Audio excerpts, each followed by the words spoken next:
नमस्कार, स्वागत है आप सभी का आपके अपने इस यूट्यूब चैनल नित्या क्लासेज अकलेरा की इस लाइव कक्षा में। आज हमारी ये दूसरी कक्षा है राजस्थान भूगोल की। पहली कक्षा में हमने राजस्थान के नामकरण से संबंधित जानकारियों पर चर्चा करी थी। आज जो हम दूसरी क्लास ले रहे हैं तो उस कक्षा से हम आगे बढ़ते हैं।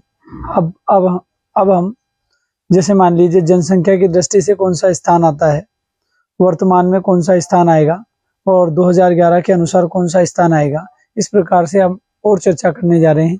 और यदि देखें तो राजस्थान की स्थिति पर भी हम चर्चा करेंगे कि राजस्थान की स्थिति कैसे है, ये कहाँ कैसे बसा हुआ है, जैसे भारत के मानचित्र पर कहाँ है, विश्व के मानचित्र पर कहाँ है, तो इस संबंध में हम जानकारियां करेंगे।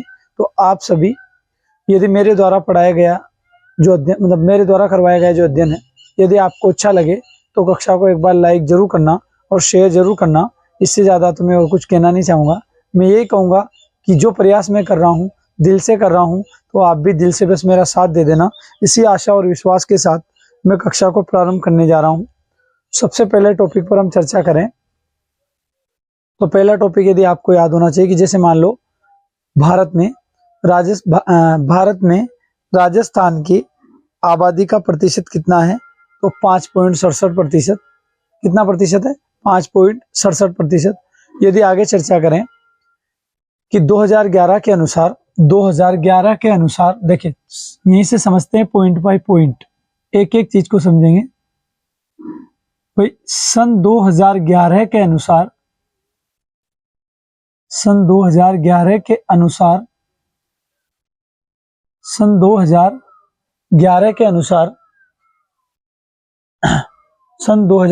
के अनुसार जनसंख्या की दृष्टि से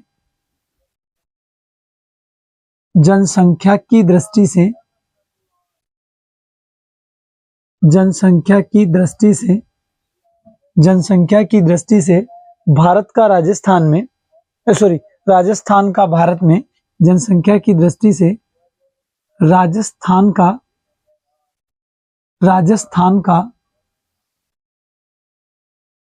भारत में कौन सा स्थान है? राजस्थान का भारत में कौन सा स्थान है?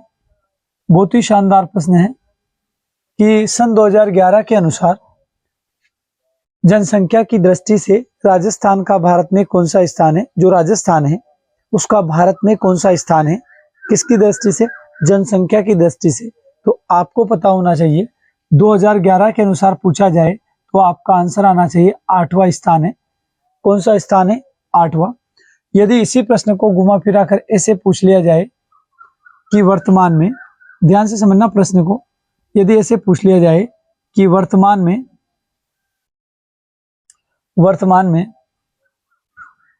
जनसंख्या की दृष्टि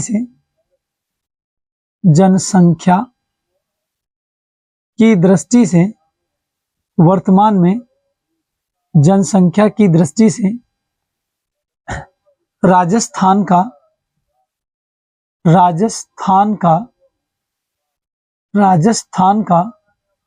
भारत में कौन सा स्थान है?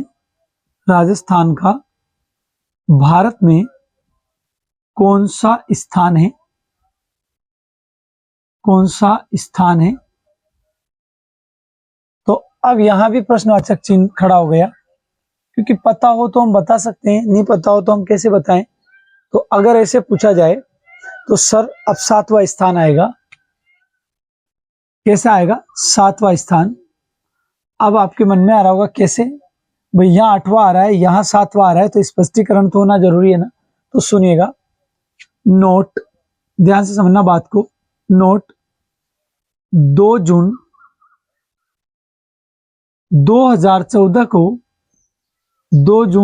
2014 को आंध्र प्रदेश का विभाजन किया गया। आंध्र प्रदेश का विभाजन किया गया और आप जानते हैं कि विभाजन में 2 भाग कर दिए। एक तो आ जाएगा आंध्र प्रदेश, मेरी बात समझ पा रहे हैं? आंध्र प्रदेश, और इधर लिख देंगे अपन तेलंगाना। भाई आंध्र प्रदेश, तेलंगाना। यदि आबादी की बात करें तेलंगाना की तो लगभग 3.52 करोड़ के समथिंग थी। कितनी थी? 3.52 करोड़, मेरे मुंह से निकल गया, 3.52 करोड़ के लगभग। ये भी याद रखना, वैसे कोई नहीं पूछता है, बस इतना सा याद रखना है। अब मेरी बात समझिएगा, भाई आंध्रा बड़ा था, समझ रहे हैं आप बात? आंध्र प्रदेश का स्थान होने के कारण वहां तो 8वां आ रहा था राजस्थान का, लेकिन आंध्र प्रदेश के जैसे विभाजन हुआ, अब विभाजन हुआ तो 2 टुकड़े हो गए, तो आंध्रा का स्थान हट गया ना उसमें से, तो आंध्र प्रदेश का हट गया, तो अब राजस्थान कौन से पे आ जाएगा? 7वें पे। मैं आपको समझाता हूँ, समझो, पहले समझना, बात को समझना अच्छे से, क्योंकि वो जब तक अच्छे से नहीं समझोगे बात समझ में नहीं आएगी। एक एक चीज क्लियर होना जरूरी। 2011 के अनुसार कौन सा स्थान है? 8वां स्थान। अब बताओ मैं आपको कैसे, देखिएगा, अगर एक की बात करें सर, तो 1 नंबर पर अपना आ जाता है उत्तर प्रदेश। दूसरे स्थान पर यदि हम बात करें सर, तो दूसरे स्थान पर आ जाता है महाराष्ट्र। महाराष्ट्र। तीसरे स्थान पर यदि हम बात करें सर, तो तीसरे स्थान पर आ जाता है बिहार। चौथे स्थान पर यदि हम बात करें सर, तो चौथे स्थान पर, भाई पहले स्थान पर तो आ जाएगा उत्तर प्रदेश, दूसरे पर आ गया महाराष्ट्र, तीसरे पर आ गया बिहार, चौथे पर यदि बात करें तो वेस्ट बंगाल, मतलब पश्चिम बंगाल, वेस्ट बंगाल, पश्चिम बंगाल। सर 5वें पर यदि हम बात करें, तो 5वें पर वही आंध्र प्रदेश। आंध्र प्रदेश। अगर हम 6ठे नंबर पर बात करें सर, तो 6ठे नंबर पर अपना आ जाएगा, 6ठे नंबर पर आ जाएगा मध्य प्रदेश। आंध्र के बाद मध्य प्रदेश आना चाहिए, मध्य प्रदेश, है ना सर? मध्य प्रदेश आ जाएगा। 7वें पर यदि हम बात करें, तो मध्य प्रदेश के बाद आ जाएगा तमिलनाडु, है ना? तमिलनाडु, तमिलनाडु। सर इसके बाद अगर 8वें नंबर पर हम चर्चा करें, तो 8वें नंबर पर आ जाएगा अपना राजस्थान। अब यहां देखो, समझना बात को, 1 2 3 4 5 6 7 8, इसका मतलब राजस्थान का कौन सा स्थान हो गया? 8वां। जनसंख्या की दृष्टि से 2011 के अनुसार राजस्थान का कौन सा स्थान हो गया? 8वां। देखो, उत्तर प्रदेश, महाराष्ट्र, बिहार, पश्चिम बंगाल, आंध्रा, मध्य प्रदेश, तमिलनाडु और राजस्थान। सर इसको अपन लिखते हैं शॉर्ट में यूपी, इसको लिखते हैं एमएच महाराष्ट्र, इसको लिखते हैं बीआई बिहार, इसको लिखते हैं सर अपन वेस्ट बंगाल, इसको लिखते हैं आंध्र प्रदेश, तो एपी आंध्र प्रदेश, इसको लिखेंगे एमपी मध्य प्रदेश, इसको लिखेंगे टीएन तमिलनाडु, इसको लिखेंगे आरजे। इसको तो सब जानते हैं आप लोग, भाई इसको भी लगभग सब जानते हैं, और इसको भी लगभग सब जानते हैं। और मैं आपको इतना कह देना चाहता हूं, इस बात को मजाक में नहीं लेना है, हल्के में, आराम से और बेजे में घुसाना है। अब आपके बात पिक्चर समझ में आती है। अब समझना, 2 जून 2014 को क्या कर दिया सर? विभाजन। अब विभाजन कर दिया, तो बताओ ये छोटा हुआ कि नहीं हुआ? ये हट गया ना विभाजन के बाद। तो अब यहां बात करते हैं 7वां स्थान कैसे आता है वर्तमान में। भाई वर्तमान में देखते हैं ना, तो वर्तमान में कौन सा आ रहा है? 7वां। तो 7वां कैसे, भाई उस पर भी तो चर्चा करेंगे। भाई 7वां आ रहा है, तो 7वां कैसे आ रहा है, तो सुनिएगा। देखो, नंबर 1 पर आ गया उत्तर प्रदेश, नंबर 1 पर तो आ गया उत्तर प्रदेश। नंबर 2 पर हम चर्चा करें, तो नंबर 2 पर आ जाएगा महाराष्ट्र, महाराष्ट्र। नंबर 3 पर यदि हम बात करें, सुनिएगा मेरी बात को, नंबर 3 पर यदि हम बात करें, तो यहां आ जाएगा बिहार, बिहार। 4 पर यदि हम बात करें, तो सर 4 नंबर पर अपने आ जाएगा उत्तर प्रदेश, महाराष्ट्र, बिहार, पश्चिम बंगाल, वेस्ट बंगाल, तो यह आ जाएगा पश्चिम बंगाल। 5 नंबर पर यदि हम बात करें, तो इधर तो आ रहा था आंध्र प्रदेश, लेकिन इधर आंध्रा नहीं आएगा। कैसे आएगा भाई, आप ही समझिए। आंध्र प्रदेश तो विभाजन हो गया ना, तो आंध्र प्रदेश का विभाजन हो गया, तो मध्य प्रदेश उठा लो, तो यह आ जाएगा 5वें नंबर पर मध्य प्रदेश। 6ठे नंबर पर आप लेंगे सर तमिलनाडु को ले लो, तमिलनाडु। और 7वें नंबर पर अपना आ जाएगा राजस्थान, राजस्थान सुनिएगा sir, Uttar Pradesh UP, Maharashtra MH, Bihar, West Bengal MP, TN मतलब तमिलनाडु और आरजे राजस्थान। ठीक है सर। अब आपके दो प्रश्न इतने शानदार क्लियर हो गए हैं कि लगभग यदि किसी भी प्रकार से इन प्रश्नों को घुमा के पूछा जाए, लेकिन आप इनमें पीछे नहीं देंगे, मुझे पूरा यकीन है सर, आप पीछे नहीं देंगे। क्यों नहीं देंगे सुनो, मैं ये भी समझा देता हूं क्यों नहीं देंगे। क्योंकि सर ये प्रश्न है बहुत इंपॉर्टेंट। एक और प्रश्न है, आबादी के अनुसार राजस्थान की आबादी भारत में कितने प्रतिशत है, तो आप 5.67% याद रखिएगा, 5.67%। तो सर मैंने जनसंख्या के अकॉर्डिंग समझाया है कि भाई स्थान यदि आ जाए तो यहाँ आएगा 8वां और यहाँ आएगा 7वां। ये 2011 के अनुसार 8वां आएगा, जो मैंने आपको स्पष्टीकरण किया है। पहले पे आएगा यूपी, उत्तर प्रदेश, दूसरे पर आ जाएगा महाराष्ट्र, तीसरे पर आ जाएगा बिहार, चौथे पर आ जाएगा पश्चिम बंगाल, पांचवें पे आ जाएगा आंध्र प्रदेश, छठे पे आ जाएगा मध्य प्रदेश, सातवें पे आ जाएगा तमिलनाडु और आठवें पर राजस्थान।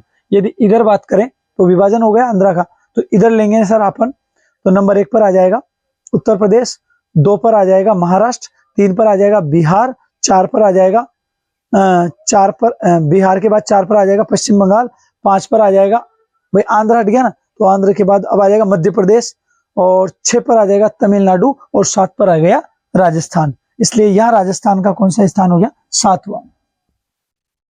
मेरी बात को आप समझ पा रहे होंगे। ठीक है सर, मैंने आपको एक दृष्टि से पूरा समझाने का प्रयास किया है।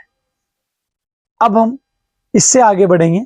आप इसका एक बार स्क्रीनशॉट ले लें तो बहुत अच्छी बात है, बस स्क्रीनशॉट ही लेना है, फिर हम स्थिति देखेंगे। मैंने एक चीज और समझाई आपको, क्या, मैं फिर बोल रहा हूं, क्या समझाया है? मैंने आपको यह समझाया है कि भारत में राजस्थान की आबादी का प्रतिशत यदि है तो वो है 5.67%। कितना है, 5.67%, याद रखना आप लोग। और देखो राजस्थान की जनसंख्या की यदि बात करें सर, राजस्थान की जनसंख्या, कुल जनसंख्या, तो सर आपको याद रखना है 6.85 करोड़, ये पूछा जाता है। और अपडेट आंकड़ा यदि देखें तो 6862112। ठीक है सर, लेकिन अधिकतर पेपरों में यही आता है क्योंकि पूछा यही जाता है ना।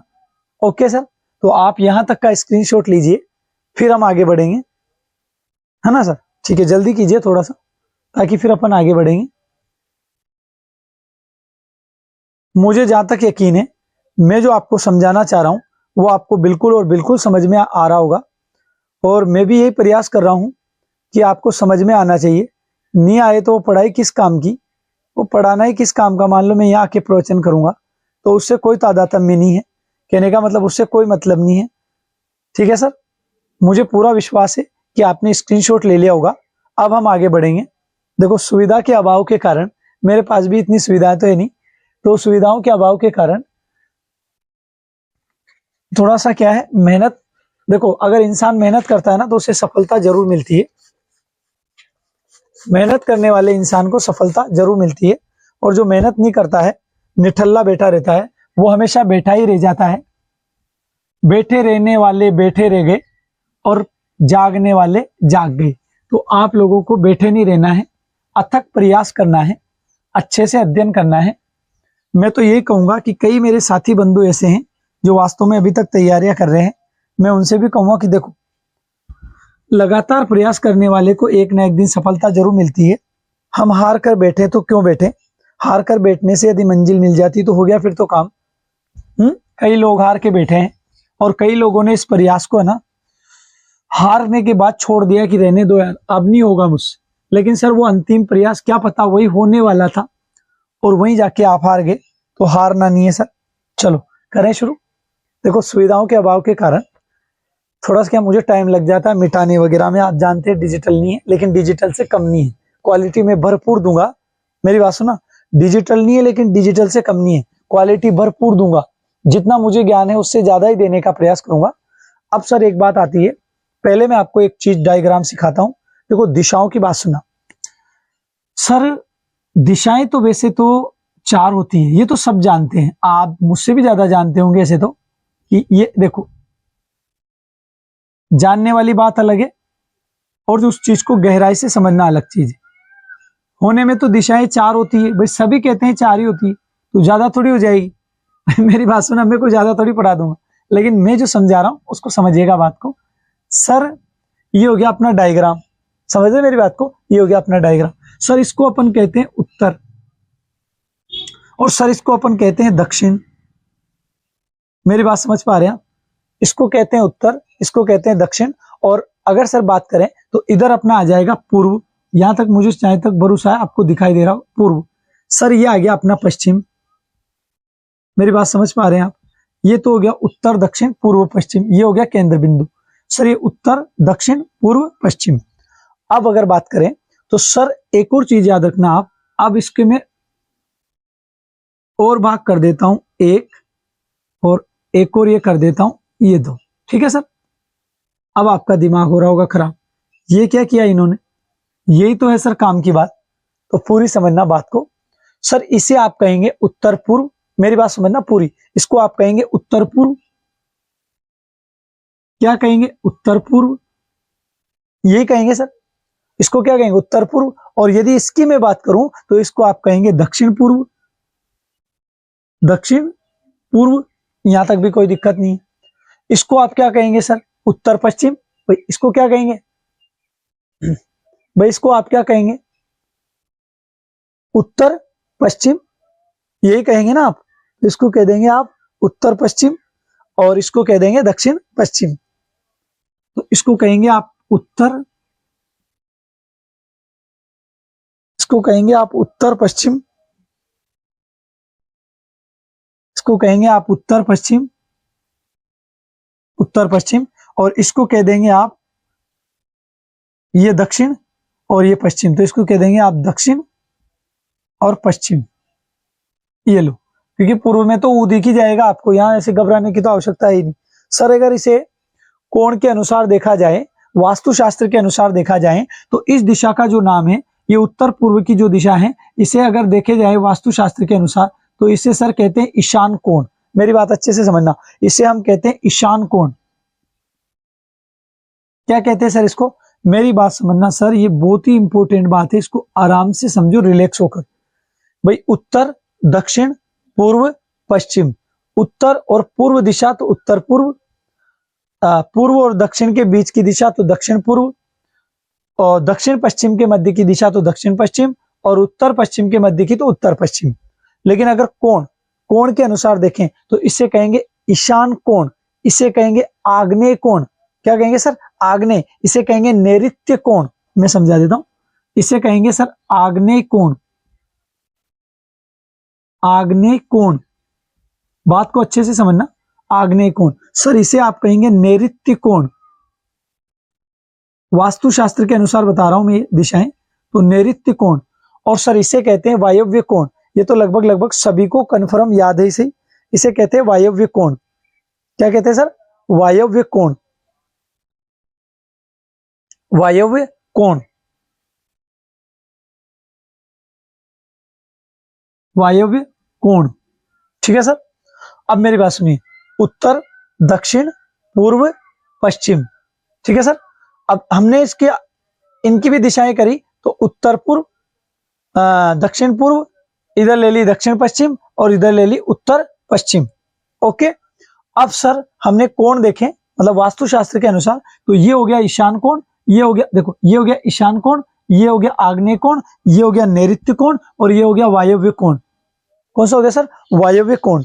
अब हम वास्तुशास्त्र के अनुसार भी पढ़ेंगे, तो दोनों प्रकार से राजस्थान की स्थिति कहाँ किस प्रकार है, जैसे एशिया महाद्वीप में कहाँ है, या राजस्थान कौन से गोलार्ध में बसा हुआ है, राजस्थान कौन सी दिशा में स्थित है, विश्व मानचित्र पर राजस्थान किस दिशा में स्थित है। मतलब मैं जहां तक मुझे ज्ञान है, जहां तक मैं आपको बताने का प्रयास करूंगा, तो आप लोग मेरा साथ दीजिएगा बस, मुझे तो और कुछ नहीं चाहिए। सबसे पहला यदि प्रश्न पूछा जाए, अब यहां समझना, पहला प्रश्न यदि पूछा जाए, राजस्थान, पूरा लिख देता हूं, राजस्थान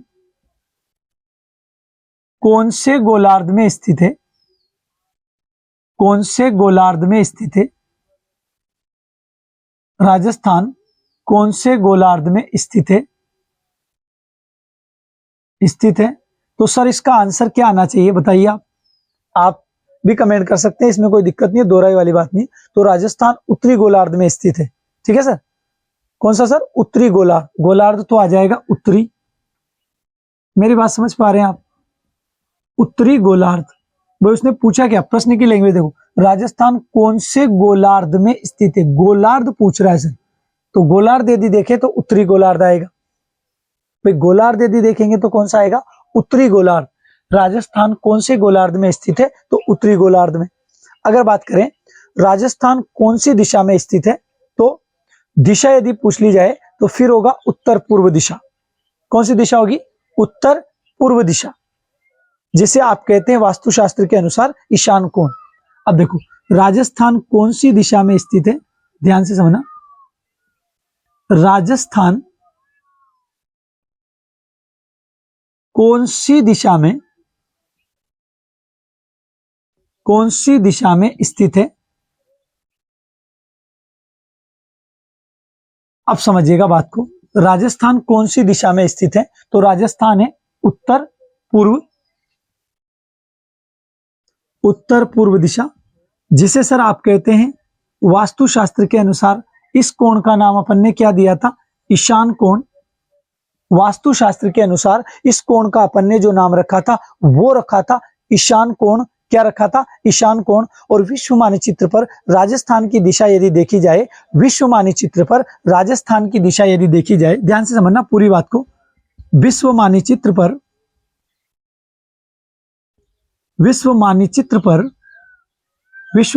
पर राजस्थान की दिशा यदि देखी जाए, राजस्थान की दिशा, तो सर यहां भी आंसर यही आएगा। विश्व के मानचित्र पर भी राजस्थान की दिशा देखें तो उत्तर पूर्व। ध्यान से समझना, उत्तर पूर्व। और आप जिसे कहते हैं वास्तुशास्त्र के अनुसार जिसे कहते हैं ईशान कोण। बात समझ पा रहे हैं आप? वास्तुशास्त्र के अनुसार जिसे आप कहते हैं ईशान कोण, विश्व मानचित्र पर यदि राजस्थान की दिशा पूछी जाए, विश्व के मानचित्र पर यदि राजस्थान की दिशा पूछी जाए तो आपका आंसर आएगा उत्तर पूर्व। क्या आएगा? उत्तर पूर्व दिशा, जिसे वास्तुशास्त्र के अनुसार कहते हैं ईशान कोण। और एशिया महाद्वीप में राजस्थान की दिशा, तो सर ये आ जाएगी दक्षिण पश्चिम दिशा। आप बात समझ रहे हैं? ये आ जाएगी दक्षिण पश्चिम दिशा। अब मैंने यूं लिखा एशिया महाद्वीप में राजस्थान की दिशा, एशिया महाद्वीप में राजस्थान की दिशा, तो अब आ जाएगा दक्षिण पश्चिम दिशा। देखो इधर एशिया महाद्वीप में,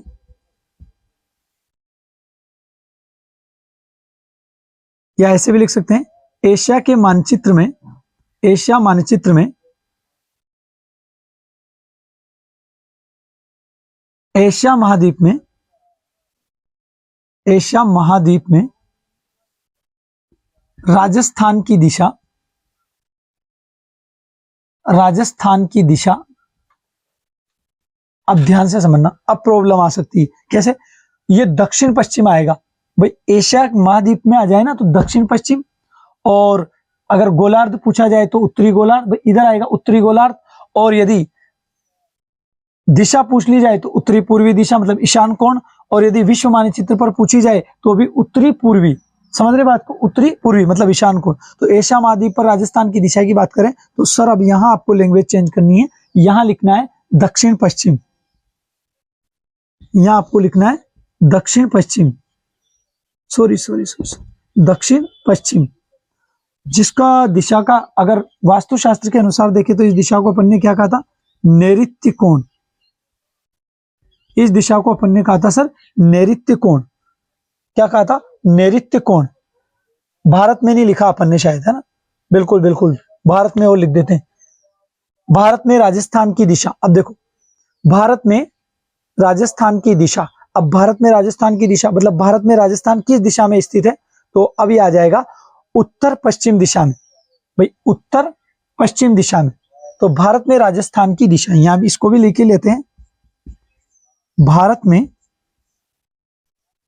राजस्थान की दिशा, राजस्थान की दिशा। सर भारत में राजस्थान की दिशा किधर होनी चाहिए बताइए?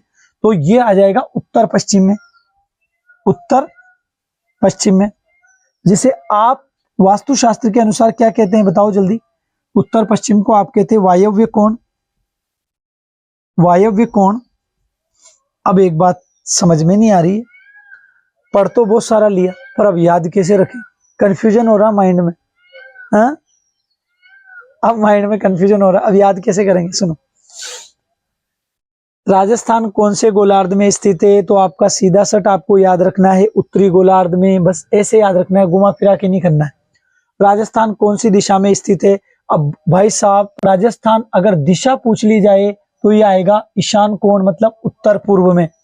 विश्व मानचित्र पर राजस्थान की दिशा पूछी जाए तो सर फिर आएगा उत्तर पूर्व, ध्यान से समझना, फिर आएगा उत्तर पूर्व। विश्व में भी पूछा जाए तो उत्तर पूर्व। यदि एशिया महाद्वीप में राजस्थान की दिशा या स्थिति पूछी जाए तो फिर आएगा एशिया मानचित्र में, एशिया मानचित्र में या एशिया महाद्वीप में दक्षिण पश्चिम, जिसे कहते हैं आप नैऋत्य।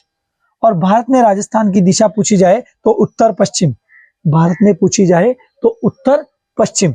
ठीक है सर। अब एक चीज और है, वास्तु के अनुसार राजस्थान की दिशा आप क्या करेंगे सर। अब पड़ गया ना चक्कर, वास्तु के अनुसार राजस्थान किस दिशा में स्थित है, वास्तु के अनुसार। अब यार ये समझ में नहीं आया तो आपको क्या रखना है सर यार, ईशान कोण में। मैं ये बेजे में फिट कर देता हूं आपके, वास्तु के अनुसार,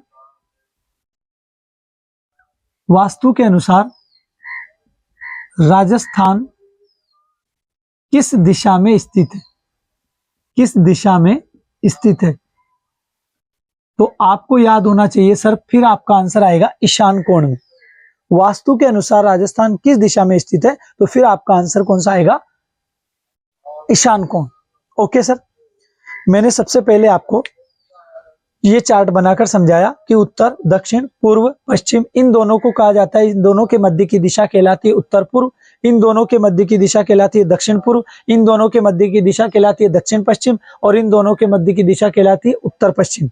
इसके बाद मैंने आपको कोण समझाए, इस कोण को कहते हैं ईशान, इसको कहते हैं आग्नेय, इसको कहते हैं नैऋत्य, इसको कहते हैं वायव्य।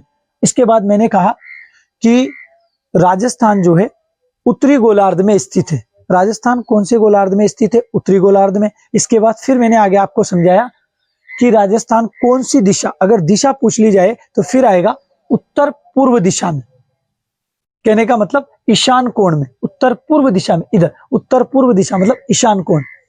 फिर इसके बाद मैंने आपको फिर आगे समझाया कि विश्व के मानचित्र पर राजस्थान कौन सी दिशा में स्थित है। अब ये यहां मैंने आपको लिखा है उत्तर पूर्व, कहने का मतलब यही जिसे कहते हैं ईशान कोण। फिर अगर आगे बढ़े तो एशिया महाद्वीप में राजस्थान किस दिशा में स्थित है, तो फिर मैंने आपको बताया दक्षिण, इधर देखो दक्षिण पश्चिम, दक्षिण पश्चिम, इसे कहते हैं वायव्य कोण, वायव्य कोण वास्तु के अनुसार। और फिर मैंने इसके बाद आपको समझाया कि भारत में राजस्थान किस दिशा में स्थित, भारत में कहां स्थित है, तो भारत में सर इसका आंसर आ जाएगा उत्तर पश्चिम में, उत्तर पश्चिम, इधर देखो उत्तर पश्चिम मध्य, तो ये कौन सा आ जाएगा कोण, वायव्य कोण। ठीक है सर। मुझे जितना आता है और जहां तक मेरी जानकारी है, और मैं और अधिक मेहनत कर रहा हूं और अधिक प्रयास करूंगा, मैं जितना मुझे आता है उससे कई गुना अच्छा देने का प्रयास करूंगा। देखो कोई भी सर्वांगीण नहीं है, कोई भी पूर्ण नहीं है, लेकिन यदि बंदे में दम हो, कोशिश अगर व्यक्ति की अच्छी हो और वास्तव में अगर सही दिशा में कोशिश करे तो वो एक दिन सफल जरूर होता है। आप और हम दोनों मिलकर एक ना एक दिन जरूर सफल होंगे, क्योंकि इसीलिए तो हम प्रयास कर रहे हैं। ठीक है सर। तो इसी आशा और विश्वास के साथ मैं कक्षा को यही विराम देना चाहूंगा। यदि मेरे द्वारा इतना सा भी जो आपको पढ़ाया गया है, इतना सा भी यदि आपको समझ में आता है तो एक बार लाइक जरूर करना और अपने दोस्तों तक क्लास को शेयर जरूर करना। इसी आशा और विश्वास के साथ जय हिंद, जय भारत। सर बड़े बड़े लोगों को तो काफी मतलब कहते हैं ना कि सपोर्ट करेंगे, लेकिन हम अभी शुरुआत कर रहे हैं, तो शुरुआत में यदि आप जैसे लोगों का साथ मिल गया तो फिर पूछिए मत, हम भी बहुत आगे जाएंगे, ऐसा नहीं कि पीछे रह जाएंगे। इसीलिए तो मेहनत कर रहे हैं सर। और अगर कोई यूं कहे, देखो ये वो चीजें हैं जो कॉमन है, मेरी बात समझना, ये चीजें हैं जो कॉमन है, और कोचिंग वाले भी ऐसे ही पढ़ाएंगे और भी ऐसे ही पढ़ाएंगे। क्यों पढ़ाएंगे? क्योंकि कॉमन है सर। ऐसा थोड़ी ना कि तोड़ मरोड़ के वापिस इसको चेंज कर दें, भाई है यही तो क्या करेंगे, भाई सभी किताबों में यही छप रहा है तो वही पढ़ाएंगे। ऐसा तो ही नहीं कि बदल देंगे, राजस्थान की दिशा बदल देंगे, उत्तरी गोलार्ध में तो उत्तरी में, दक्षिण में थोड़ी कर देंगे सर। तो ये चीजें फिक्स है, आप मेरी बात समझ पा रहे हैं? फिक्स है तो फिक्स ही है। ठीक है सर, तो धन्यवाद। आप काफी समझदार है क्योंकि कंपटीशन की तैयारियां कर रहे हैं। जय हिंद, जय भारत। मिलते हैं कल। धन्यवाद।